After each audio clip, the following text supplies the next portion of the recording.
नमः. पहिला ते बोगी आहे आणि दुसरा ते संक्रांती आणि तिसरा ते करीचा दिवस आहे. ते सुवासिनी खूप छान करतात.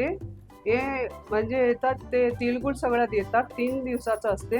ते रंगोळी आणि खूप रंगोळी करतात. ते దారా जातात आणि ते నంది సంక్రాంతి అనేటువంటి పండగ మన 2 తెలుగు రాష్ట్రాల్లో చాలా ముఖ్యమైనటువంటి పండుగ.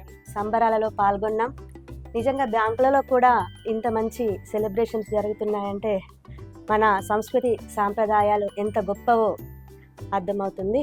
సంక్రాంతి అంటే 3 రోజుల పండగ. ఒకరోజు భోగి, మరొక రోజు సంక్రాంతి, కనుమ. కూడా మన సాంప్రదాయాలు గొప్పవి. అందరికీ సంక్రాంతి శుభాకాంక్షలు. అయినా కానీ మనము తెలుగు తిథుల ప్రకారం చేసుకుంటాము.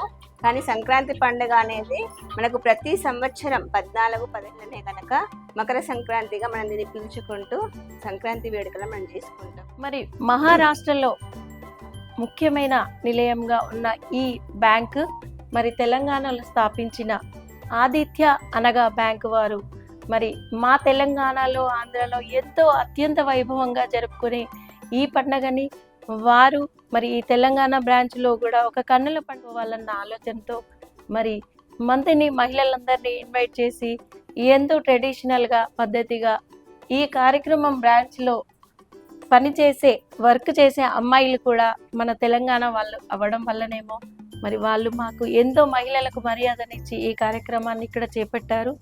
మరి భోగి భాగ్యాలతో సంక్రాంతి, మకర సంక్రాంతి అంటే సూర్యుడు ధనస్సు నుంచి మరి మకరంలోకి వచ్చే ఈ సంధి అటువంటి సమయాన్ని సంక్రాంతిగా మనం సంక్రమణం లాగా జరుపుకుంటాము.